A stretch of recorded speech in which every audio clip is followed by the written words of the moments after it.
Alors, je suis enchanté parce que s'il y avait une femme à mettre dans les 10 premières de la chanson française, je crois qu'elle en ferait partie, c'est Nicole Croisille. Elle est à mes côtés. Alors Nicole, bonjour.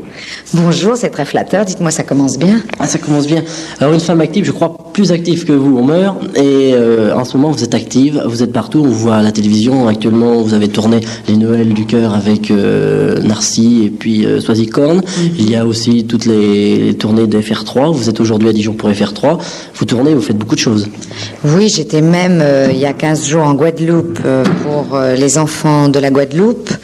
Une grande opération télévisée aussi, un spectacle de 4 heures avec plein d'artistes qui venaient de la francophonie. Ensuite, je suis passée par le Brésil. Je suis repassée, bon, on a fait l'émission à Grenoble, je suis allée en Suisse. Lundi, je vais être à Gstaad avec Francis Lay pour une émission spéciale pour les enfants de Thaïlande qui va paraître aussi sur Antenne 2 le jour de Noël, je ne sais pas à quelle heure, dans le courant de la journée ou tard le soir, je ne sais plus. Et puis, mardi, il faut que je sois à Marseille avec Roger Giquel pour faire la veillée sur TF1 à Marseille avec des figures marseillaises pittoresques comme Yvan Audouard et d'autres gens que je ne connais pas encore mais que je vais me faire un plaisir de rencontrer. Et puis Anne Sylvestre qui sera là aussi avec moi. Et pour garder la forme, la formule? La formule, mon pauvre, faut arriver à dormir. Alors, on grappille des heures de sommeil par-ci par-là, 1 heure dans le train, 1 heure dans un avion, on fait comme on peut. Beaucoup d'émissions axées sur la charité, sur les bons dévouements. C'est normal, en fin d'année, on pense beaucoup au Noël, on pense beaucoup aux vieilles personnes, et ça c'est ce qui se passe pour TF1. On pense beaucoup aux enfants qui n'ont jamais eu la chance d'aller à la neige, ça c'est le Noël au cœur.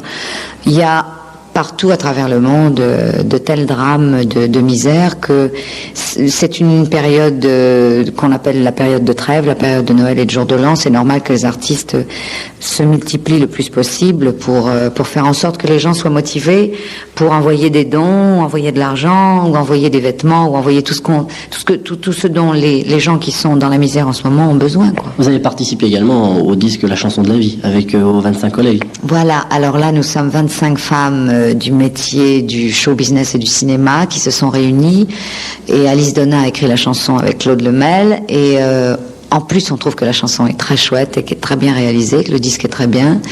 Et ce disque, tous les bénéfices que ce disque va faire, et on espère qu'il va en faire beaucoup, parce que c'est pour ça qu'on l'a fait, c'est pour l'association qui s'appelle CARE, qui est une association mondiale, et qui s'occupe des femmes et des enfants dans tous les pays du tiers-monde, ou les pays où il y a des catastrophes, comme des guerres, ou des tremblements de terre, ou par exemple la Colombie. Alors c'est une association qui a des antennes comme ça un petit peu partout, dans le type de Médecins sans frontières, du type de Terre des Hommes, et qui se spécialise, parce que c'est des femmes qui ont monté cette association, qui se spécialise à aider les femmes qui restent dans les villages, dans les tribus où tous les hommes sont partis soit à la guerre, soit pour chercher du travail dans un autre pays parce qu'il n'y en avait plus sur place, et qui sont obligés de faire survivre les enfants avec les moyens du bord.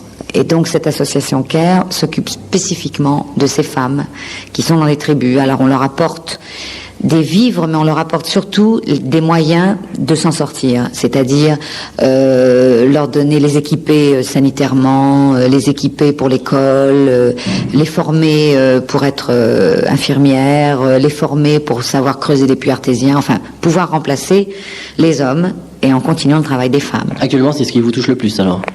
Ça me touche au même titre que les autres problèmes, sinon que je l'explique, parce qu'il y a plein de gens qui ne connaissent pas encore cette association et que donc je précise ce qu'elle fait.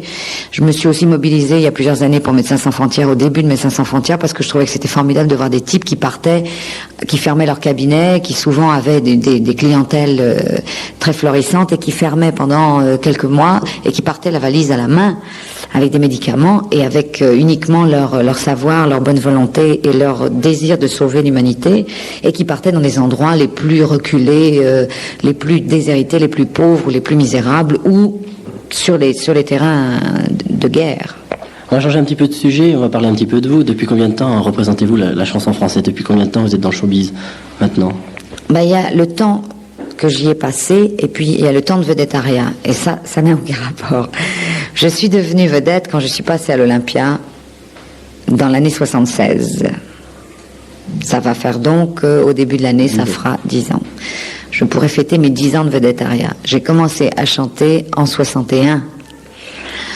Donc, entre 61 et 76, il s'est passé 15 ans d'apprentissage, de travail, puisque je travaillais, j'étais professionnelle, mais il y a un long chemin pour certains d'entre nous, qui est plus long ou plus court, ça dépend. Moi, j'ai pris le chemin le plus long, mais c'est quelque part le plus sûr, parce que je sais ce que je fais maintenant, je sais quelles sont les difficultés de ce métier, je sais les écueils à éviter, et je sais à quel point c'est important d'avoir le public avec soi. Et entre 61 et 76, je crois que vous êtes passé par les États-Unis. Je suis passée par les États-Unis en 64, je suis restée 1 an jusqu'en 65. J'y étais allée avant de commencer à chanter quand j'étais danseuse. J'étais allée avec Marcel Marceau quand j'étais mime. Et je suis restée 1 an à New York. J'ai fait un spectacle des Folies Bergères adapté pour les États-Unis. Et puis, je suis restée après pendant 6 mois. J'ai enregistré un disque avec un producteur, le producteur de Trini Lopez, qui s'appelle Don Costa, qui est un grand monsieur, grand arrangeur, qui a travaillé avec les plus grands. On a fait un disque, c'était un grand honneur, un grand plaisir pour moi. Et puis, ensuite, je suis rentrée à Paris en 66, et là, ça a été Un homme et une femme. Un homme et une femme avec le film de Claude Lelouch. C'est ça. Vous allez chanter la chanson du prochain Lelouch, qui est sur le même thème? Eh bien, le prochain Lelouch est enregistré, et c'est un montage, Francis Lem a expliqué ça, c'est un montage très habile entre ce que nous avions fait il y a 20 ans et les nouvelles voix, parce que ce sont les nouvelles voix qui représentent les enfants. Ça ne pouvait pas être moi, ni Barou, ni... il y avait que Barou et moi qui chantions dans le film. Et Francis a donc continué la musique, prolongé la musique, et ils sont arrivés à faire un montage très très très très spécial entre ma voix, qui est toujours celle d'Anouk Aimé, la voix de Pierre Barou, qui est la sienne, et qui est aussi des réminiscences qu'écoute Trintignant, Jean-Louis. Et puis, il y a les nouveaux qui sont les enfants. Et il y a des nouveaux chanteurs. J'ai l'impression que vous avez de bons rapports avec Francis Lay. J'ai des rapports privilégiés avec Francis Lay. Nous sommes très amis. Et nous avons beaucoup de points communs quant à nos goûts musicaux, quant à notre forme de sensibilité, quant à nos enthousiasmes. Et on va se retrouver d'ailleurs avec lui lundi à Gstaad, et ça va être un plaisir. Vous allez chanter également la chanson du générique, Le Paria, le feuilleton qui est passé sur FR3 avec Charles Aznavour. Alors ça, Le Paria, eh bien c'est une chanson donc de feuilleton où Charles Aznavour était la vedette masculine, tout tournait autour de lui, et comme il était acteur, il ne voulait pas a priori être considéré aussi comme chanteur, donc il n'a pas chanté le générique, et Georges Garvarès m'a demandé de l'interpréter, et j'ai été ravie, je l'ai fait, et voilà. Au niveau couleur de chanson, vous êtes toujours dans le domaine de l'amour, des hommes, des femmes, mais est-ce que vous tendez à changer, ou vous restez toujours? Vous tendez à garder ce visage? Je ne tends à rien du tout, je suis mon petit bonhomme de chemin, c'est ce dont je parle peut-être le mieux, puisque c'est ce qu'on a choisi. Je n'ai pas envie de parler de guerre ni de problèmes sociaux dans les chansons. Je pense que ça se fait avec beaucoup plus d'efficacité quand on en parle à la télévision, et qu'on a devant soi, et qu'on est un homme politique ou qu'on est un homme syndical. Je veux dire, je vois pas ce qu'une chanteuse viendrait faire là-dedans. Et donc je parle des sujets qui peuvent toucher les gens, c'est-à-dire l'amour. Voilà, je vous remercie Nicole Croisy, je crois que vous prenez votre train très rapidement. Je vous remercie de nous avoir accordé quelques minutes, et puis bon voyage, puis bonne tournée dans tous ces endroits, et puis on vous retrouvera, je pense, au studio bientôt.